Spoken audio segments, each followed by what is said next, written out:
Rob Francis. I'm the president and CEO of I-P.L.A.N companies. Been here 22 years already, started in 1998. I'm a fourth generation in my family's business. Started in Fairfield, New Jersey. We're now in Parsippany, New Jersey, where we're talking today. We have over 4,300 employees in 11 states and growing.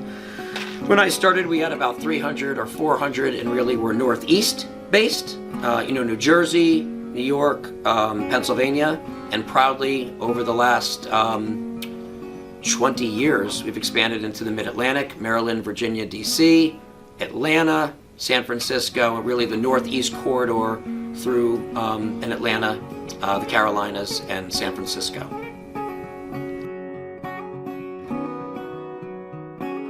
They have to really understand, why do we exist? What is our mission at I-P.L.A.N? And we have had the same mission for over 100 years. We exist to truly enhance the quality of life for those we service, the tenants, residents, their guests, their families. We're getting up every day to make such a meaningful and positive difference in their lives. So clean buildings, now more than ever, and disinfecting buildings, safe buildings, secure buildings. Doing our part, we're actually impacting people's lives. So, first is just knowing our mission. And then the vision of our company is to be synonymous with customer service, the best-in-class brands in customer service. So when our employees or our clients or the industry thinks about, who's the best at cleaning or maintenance or security, they'll think of the best in customer service and they'll think of I-P.L.A.N. I often, in a very excited way, say, if you think of Disney and the experience that you get at Disney, or a Nordstrom or Southwest Airlines that really makes it a point about customer service, I-P.L.A.N, our vision is to be synonymous with the best of the brands in customer service. And then finally, with the right mission and vision is values. And you can write them on a wall or you can live them. And our business, the foundation of I-P.L.A.N, is on our core values. And so there's four, like the four legs of a chair. Integrity, either have it or you don't. Exceptional customer service, wowing or delighting the client. Never being complacent. What got us here will not keep us here. And teamwork. Everyone counts, everyone contributes. You can park titles at the door. Everyone can impact the client experience. And so it's a great question, but you keep the team engaged and energized first by having a genuine, authentic mission with a vision with those values.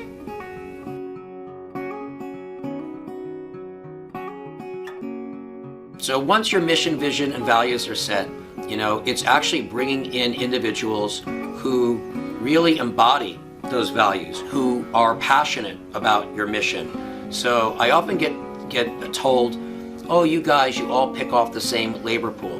And there are thousands and thousands or millions of individuals who are looking for these types of positions, to be a great janitor or maintenance tech or security guard or front desk concierge.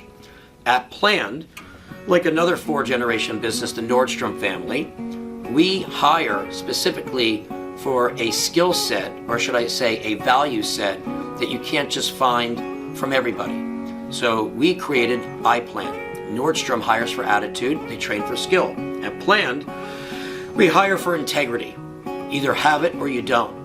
We hire for passion. Either kind of have it or you don't. We hire individuals who want careers, but not jobs.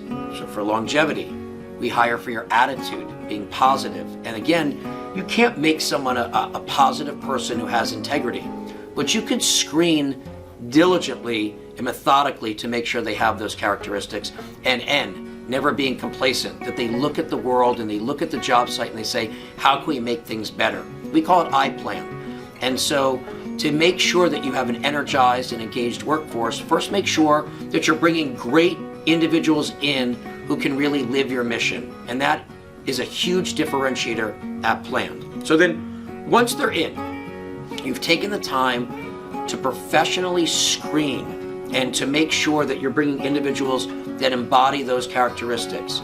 You need to effectively onboard and do an orientation with those individuals about what matters to the company and provide them the tools and the training to make sure they succeed at those roles and at those positions.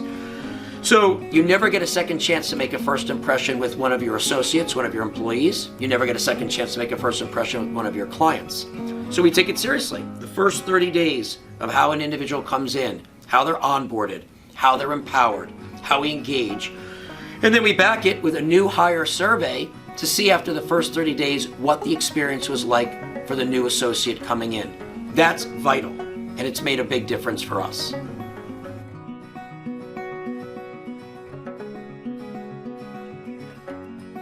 Sure, and it's evolved truly over time, because this, we were a smaller organization that has never lost our heart, never lost the foundation of the values that we were founded on. But as we've had the privilege of servicing more properties and more communities, it becomes with more responsibility of making sure that operationally we're not losing that feel of, I guess, being a mom and pop, of that heart.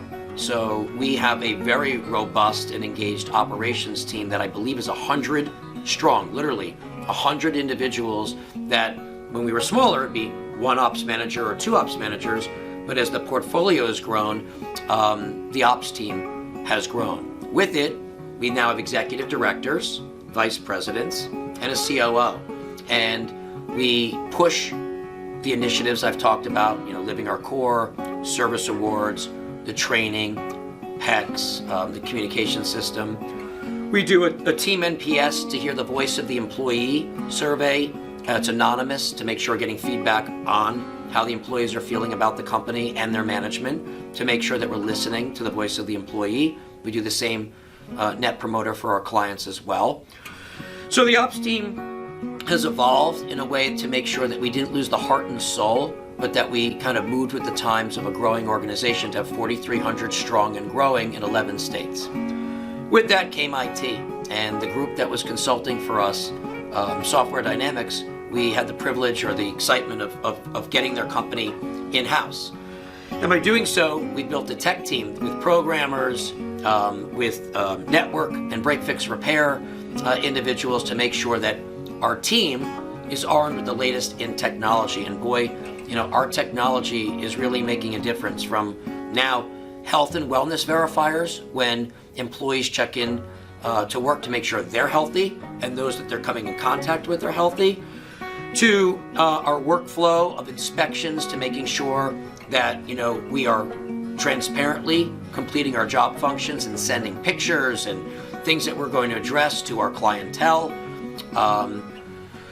to how we handle our work orders, to how we handle our surveys, to all of it, like to make sure that we're on the latest and at the forefront of technology. So an IT department was born, HR, with this many team members, onboarding and orientation, safety, recognition programs,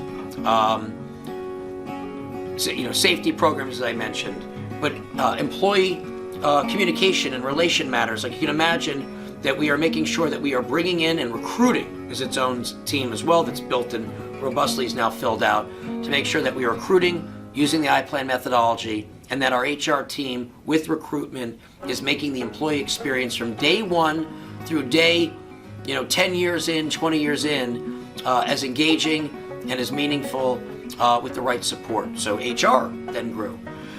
So with IT, HR, and ops, of course, you need the foundation and backboard of a very healthy financial team. And so our CFO and our controller and our team is built up with the growth of the business, as has our business development and marketing and social media and engagement. And so now you have an ELT comprised of a CIO, COO, a COO, Chief Operating Officer, a Chief Revenue Officer, a Vice President of HR. Did I say the CFO? I think I did. If I didn't, for financial. And then you have me, and you have a really robust and growing foundation and team around. Really, we work for the group, but around that kind of that nucleus or core. Very proud because most of the team has been through this journey now for decades, and they've lived it in their DNA about planned. So structurally, we keep looking at ways to make sure we are delighting and servicing in the best way our employees, our clients, and that we're building to be a $500 million entity sitting in a $150 million shell that was sitting in an $8 million shell that's ready to really grow and thrive. And you couldn't do it without the rock or the foundation of your values, your mission, and your vision.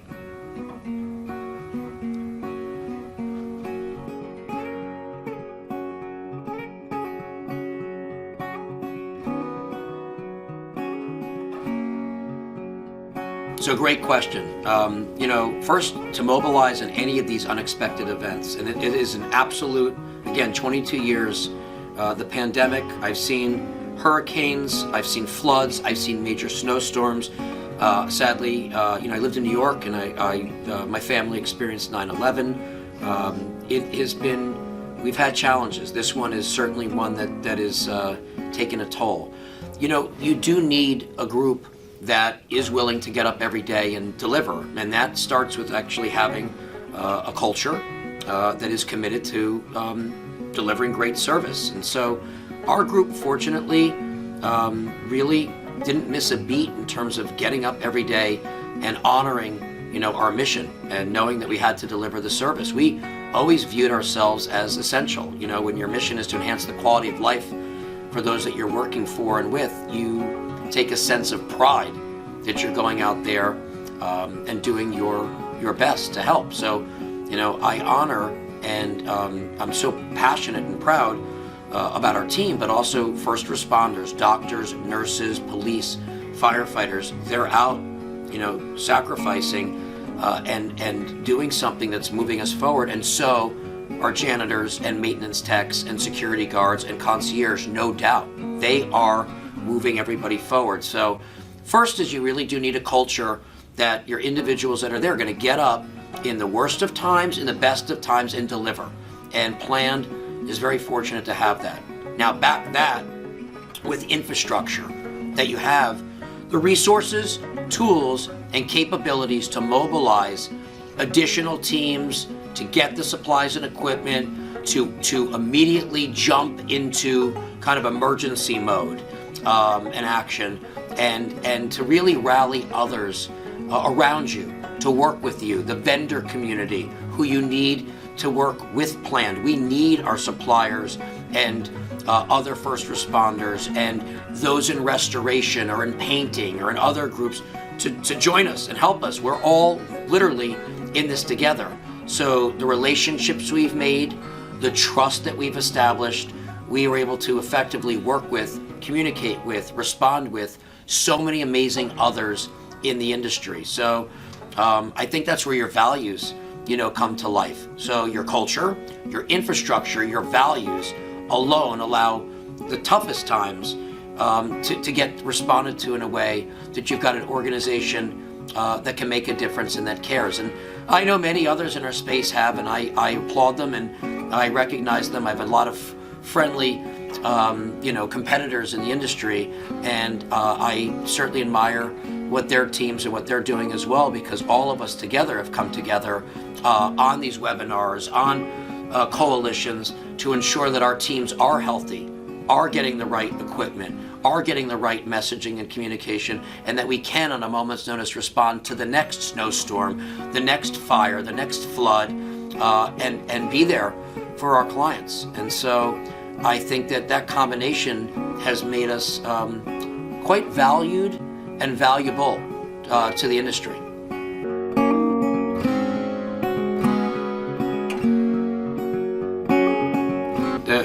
Great question. I've spoken at a couple conferences, but you have to love what you do. I know that goes without saying, but if you're passionate about something, you won't look at the clock, and you'll be energized, and you'll energize others to want to fulfill that passion or that dream. So do what you love. Do what you're passionate about is one. Be the authentic you. No one else is you. Be who you are. Be proud. Establish your mission, your why. Why do you exist? Build the right infrastructure and capabilities around it. Stay true to your core values, whether you're getting your first account or your 100th account. And just with those values, with that mission, you're gonna build a business, and you're gonna get your fans and promoters inside the company, outside the company. They're going to be there for you in the good times and the bad times. And I hope that's good advice for the group.